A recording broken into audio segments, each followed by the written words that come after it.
الرحمن الرحیم الحمد للہ رب العالمین والصلاة والسلام علی اشرف الانبیاء والمرسلین نبینا محمد وعلی آلہ وصحبہ اجمعین اما بعد السلام علیکم ورحمۃ اللہ وبرکاتہ۔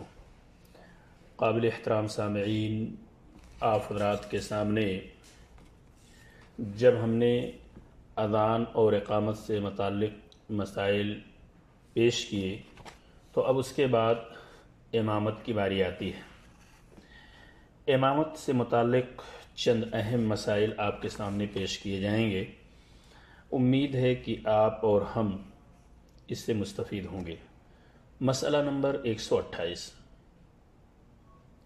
سب سے زیادہ قرآن جاننے والا، پھر سب سے زیادہ سنت کا علم رکھنے والا، پھر ہجرت میں پہل کرنے والا، اور پھر سب سے زیادہ عمر والا امامت کا زیادہ حقدار ہے۔ اب یہ مسئلہ بالکل واضح ہے کہ سب سے زیادہ قرآن جاننے والا اگر ہے، اب کوئی اگر قرآن جاننے والے میں برابر ہو گیا تو اسی صورت میں سنت کے علم کے بارے میں دیکھا جائے گا۔ تو اگر دونوں قرآن میں برابر ہیں لیکن سنت میں ایک شخص سنت کا علم زیادہ رکھتا ہے، یا دونوں قرآن اور سنت میں تقریباً برابر ہیں، تو پھر ہجرت میں پہل کرنے والے کے بارے میں اللہ کے رسول صلی اللہ علیہ وسلم میں اس زمانے میں مہاجرین موجود تھے، اس کو دیکھا جائے گا۔ پھر اگر قرآن اور سنت کے بارے میں آج کل دونوں برابر ہیں، دو لوگ ہیں، دونوں برابر نظر آ رہے ہیں، تو پھر ایسی صورت میں جو شخص عمر دراز ہوگا وہ قرآن نماز پڑھانے یا امامت کرنے کا زیادہ حقدار ہوگا۔ اور مسئلہ نمبر 129، مقررہ امام کی اجازت کے بغیر مہمان امامت نہیں کرا سکتا۔ آج کل یہ چیز بالکل عیاں ہے، آپ دیکھتے ہیں کہ اکثر و بیشتر مساجد میں امام متعین ہوتا ہے اور نماز وہی پڑھاتا ہے۔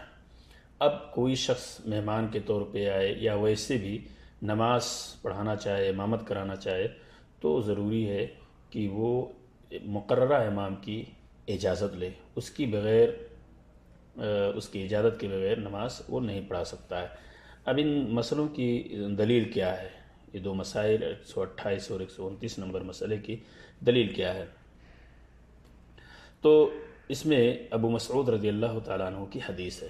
عن ابی مسعود رضی اللہ عنہ قال قال رسول اللہ صلی اللہ علیہ وسلم یؤم القوم اقرؤہم لکتاب اللہ فإن كانوا في القراءة سواء فأعلمهم بالسنة فإن كانوا في السنة سواء فأقدمهم هجرة فإن كانوا في الهجرة سواء فأقدمهم سنا ولا يؤمن الرجل في سلطانه ولا يقعد في بيته على تكريمته إلا بإذنه رواه أحمد ومسلم۔ حضرت ابو مسعود رضی اللہ تعالیٰ عنہ کہتے ہیں کہ رسول اللہ صلی اللہ علیہ وسلم نے فرمایا، لوگوں کی امامت وہ شخص کرائے جو کتاب اللہ کا سب سے بڑھنے والا ہو۔ اگر قرات میں لوگ برابر ہوں، قرآن کے بارے میں برابر نالج رکھتے ہوں، تو سنت کا زیادہ جاننے والا امامت کرائے۔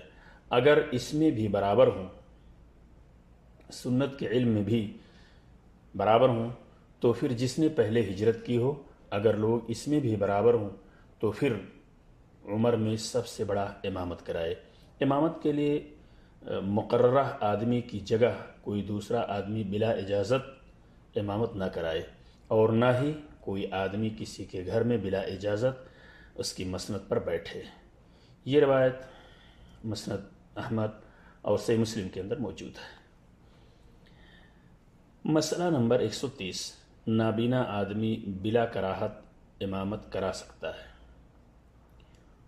ہو سکتا ہے بعض جگہوں پہ یہ چیز مایوس سمجھی جاتی ہو، یا لوگ یہ سمجھتے ہیں کہ یہ شخص اندھا ہے، نہیں دکھ رہا ہے، نابینا ہے، پھر امامت کیسے کرا سکتا ہے؟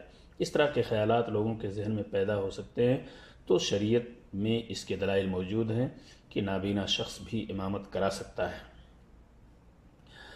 عن انس بن مالک رضی اللہ عنہ ان النبی صلی اللہ علیہ وسلم استخلف ابن ام مکتوم على المدینہ مرتين يصلي بهم وهو أعمى رواه أحمد وأبو داود حضرت انس رضی اللہ تعالیٰ عنہ سے مروی ہے کہ نبی اکرم صلی اللہ علیہ وسلم نے حضرت ابن ام مکتوم رضی اللہ عنہ کو 2 بار مدینہ میں نائب مقرر کیا. استخلف ابن ام مکتوم علی المدینہ، مقرر فرمایا، یعنی ابن ام مکتوم رضی اللہ عنہ کو 2 بار مدینہ میں اپنا نائب مقرر فرمایا.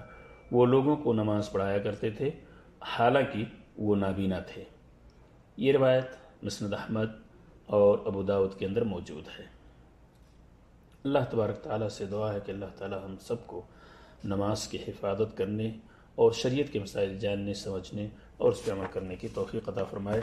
آمین. السلام علیکم ورحمۃ اللہ وبرکاتہ.